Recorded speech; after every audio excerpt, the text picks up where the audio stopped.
नमस्कार बंधुरा शिल्पीर रान्नाबाटीते आपनादेर सकलके स्वागत। छोला खावा छोटो थेके बड़ो सकलेरই किन्तु भीषण जरूरी, कारण छोलाते रयेछे प्रचुर परिमाणे प्रोटीन। আর ছোলার ঘুগনি বা ছোলার তরকারি যদি এইভাবে বানানো হয় তাহলে ছোট থেকে বড় সকলেই খাবেন আঙুল চেটে। খুব সহজে কম সময়ে দারুণ সুস্বাদু এই ছোলার তরকারি বা ঘুগনি ঝটপট বানিয়ে নিতে পারেন। তো চলুন রেসিপিটা দেখে নেওয়া যাক। আর চ্যানেলে নতুন বন্ধু হয়ে থাকলে চ্যানেলটা সাবস্ক্রাইব করার অনুরোধ রইল।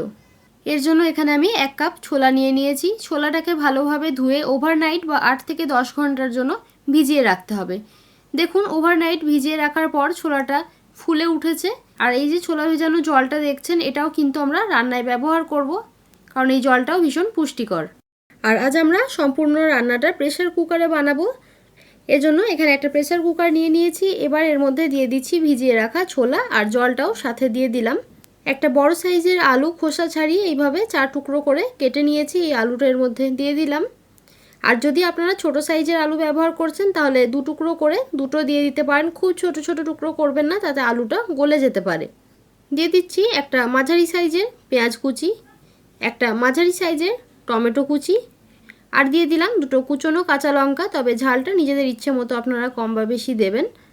দিয়ে দিলাম 1 চা চামচ ধনে গুঁড়ো, 1/2 চা চামচ জিরে গুঁড়ো, স্বাদ মতো লবণ আর 1/2 চা চামচ হলুদ গুঁড়ো। এই রান্নায় হলুদটা একটু কম ব্যবহার করতে হবে।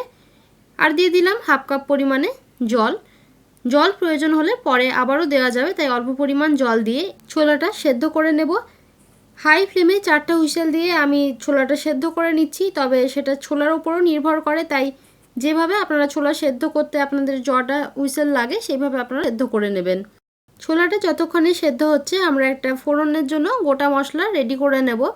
একটা বাটির মধ্যে নিয়ে নিচ্ছি 1/2 চা চামচ গোটা জিরে, 1/2 চা চামচ হচ্ছে সামান্য কম জোয়ান। জোয়ানটা একটু কম পরিমাণে দিতে হবে, তবে জোয়ান দেওয়ার জন্য ভীষণ ভালো একটা ফ্লেভার হয়, আপনারা অবশ্যই এটা ব্যবহার করবেন। আর দিয়ে দিলাম 1 চা চামচ কসুরি মেথি। এবার এটা সাইডে রেখে দিচ্ছি। আর দেখুন এখানে ছোলাটাও ভালোভাবে সেদ্ধ হয়ে গেছে। এখন হয়তো আপনাদের দেখে মনে হচ্ছে সব কিছু আলাদা আলাদা রয়েছে, তবে রান্না করার পর এটা কিন্তু আর এরকম থাকবে না।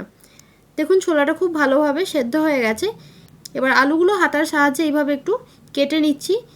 আর খুব বেশি কাটবেন না, কারণ তাতে গলে যাবে, সেটা খেতে ভালো লাগবে না। এইভাবে একটু কেটে নিলাম। এবার হাতার সাহায্যে এইভাবে একটু মিশিয়ে দিচ্ছি আর একটু চেপে চেপে দিচ্ছি। যেসব বাচ্চারা ড্রাই ফ্রুটস খেতে চায় না বা বড়রাও যারা হয়তো ড্রাই ফ্রুটস খান না, তাদের জন্য কিন্তু ছোলা ভীষণই ভালো। লাঞ্চে বা ব্রেকফাস্টে অবশ্যই তারা ছোলা রাখবেন। আর দেখুন খুব ভালোভাবে পেঁয়াজগুলো মিশে যাচ্ছে বা গলে যাচ্ছে। এবার ফোড়নটা রেডি করে নেব। একটা তড়কা প্যানের মধ্যে দিয়ে দিলাম 2 টেবিল চামচ সরষের তেল আর 1 টেবিল চামচ ঘি। ঘিটা ছাড়াও আপনারা বানাতে পারেন, তো ঘি দেওয়ার জন্য স্বাদ বেড়ে যায়। এবার যে গোটা মশলাগুলো রেখেছিলাম সেটা দিয়ে দিলাম আর লো ফ্লেমে একটু 15 থেকে 20 সেকেন্ডের জন্য নাড়াচাড়া করে নেব। তবে খুব বেশি সময়ের জন্যও কিন্তু ফোড়নটা ভাজবেন না, তাতে কসুরি মেথিটা তেতো হয়ে যেতে পারে।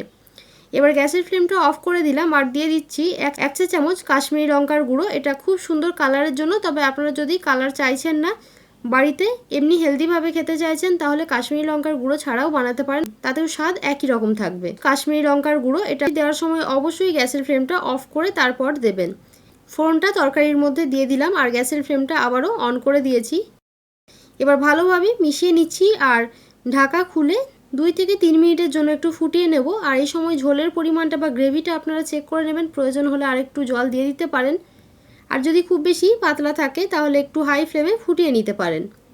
আর দিয়ে দিলাম খুব সামান্য পরিমাণে আমচুর পাউডার। আমার পার্সোনালি আমচুর পাউডার এই রান্নায় দিলে খেতে ভালো লাগে, আপনারা চাইলে দিতেও পারেন, আবার এটা ছাড়াও বানাতে পারেন, কোনো অসুবিধা নেই। দেখুন 2 থেকে 3 মিনিটের জন্য ফুটিয়ে নেওয়া হয়ে গেছে আর ঝোলের পরিমাণটাও ঠিকঠাক রয়েছে। এবার ফ্লেমটা অফ করে দিলাম। উপর থেকে দিয়ে দিচ্ছি কুচনো ধনে পাতা। ভালোভাবে মিশিয়ে নিচ্ছি।